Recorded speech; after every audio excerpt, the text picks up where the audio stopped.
Welcome back to What Just Happened on Yahoo Finance. And to understand the industry-wide job cuts that we're seeing in tech, we have to go back to tech stocks' monster rally before the Federal Reserve started raising interest rates in this cycle. The Nasdaq 100, it surged by nearly 1,500%.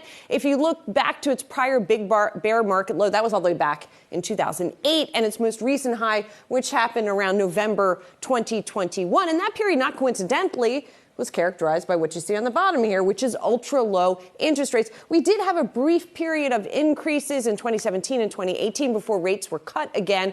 But large cap tech pretty much kept climbing over that period of time. And that's because growth stocks, especially tech, flourish when rates are low. There are two main reasons: a low cost of capital and high incentives for equity investors. So let's talk about that first point. Growth companies want to grow. The early stage model in particular typically involves spending a lot on things like hiring or software development or building a factory that is investing for future growth. When interest rates are low, it's less expensive for companies to borrow money to fuel those initiatives. More mature companies also tend to borrow in this environment. And here's the reasoning. Even if I have a lot of cash on hand, why should I spend my rainy day fund when I can get a cheap loan instead? Investors, meanwhile, were pouring jet fuel on tech's growth. If rates are low and I'm a retail investor, I'm not getting much return on, say, my savings account or really any fixed income investment like bonds. And maybe I'm doing the same as big companies are doing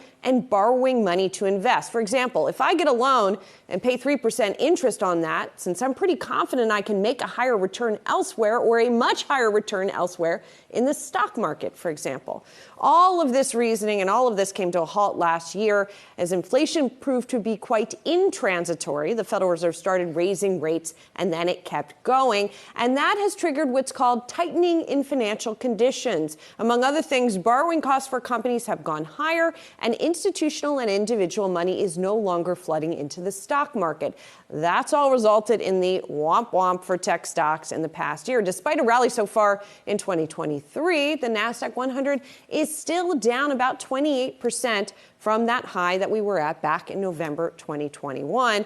And of course, some individual tech giants were hit even harder last year. If you look at the likes of Meta, Microsoft, Alphabet, and Amazon, Meta in particular, I think was down something like 68% last year.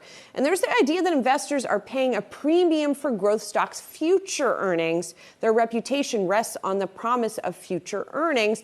This has caused investors to question just how much those future cash flows at tech companies really are going to be worth in, say, 5 years, and whether the earnings are worth waiting for. As we know, where there are doubts, there is investor pullback. Tech companies cut off from the supply of easy money, wound up cutting costs somewhere, and that somewhere has ended up in part being what we have seen in payroll, Rochelle.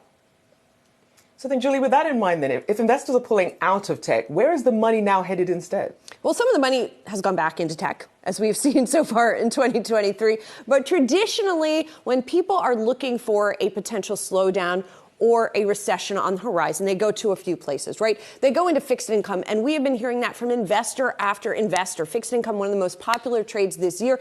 That's in part because yields are going up, right? If I'm buying government debt, then I'm getting more for my money. If I'm buying investment-grade bonds, I'm getting more yield on my money than I was. So-called value stocks, right? Those that have been beaten up but are still seeing as a value. Financials usually fall into that category. Sometimes consumer staples like Procter & Gamble fall into that category. And then there's some overlap between value stocks and defensives, right?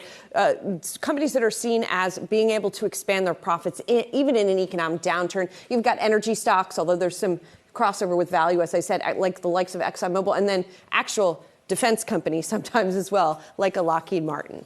Well, then, Julie, when can we expect to see a bounce back or a recovery? I know we're starting to see a little something with Meta at this point. Yeah, with a lot of these tech stocks, we've seen a little bit of a pullback, but a lot of the investors that we've spoken to say tech stocks can't really recover in a meaningful, sustained way until interest rates stop going up or even start to go down from the Federal Reserve. Now, that said, we've had this divergence, right, between the Federal Reserve and where rates have been going. The Federal Reserve isn't done raising rates. It's expected to raise them by another 25 basis points next week. But the 10-year Treasury yield, which tracks rates and perceptions about them, has actually gone down so far this year. That's one of the things that probably has helped the Nasdaq 100, but we don't know if that is going to remain intact, Rochelle.